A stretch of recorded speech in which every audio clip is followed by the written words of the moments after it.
രാഗവിമോഹിനി ഗീതാഞ്ജലി നിന്റെ നാവുണർന്നാൽ കല്ലും പൂവാകും ആവർണ ഭാവസുരാമൃതധാരയെ ആരായാലും സ്നേഹിക്കും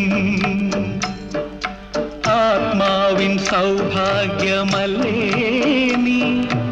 അനുരാഗ സൗരഭ്യമല്ലേ നീ അനുരാഗ സൗരഭ്യമല്ലേ നീ സ്വർണ്ണഗോപുര നർത്തകീ ശില്പം കണ്ണിന് സായുജ്യം നിൻരൂപം ഏതൊരു കോവിലും ദേവതയാക്കും ഏതു പൂജാ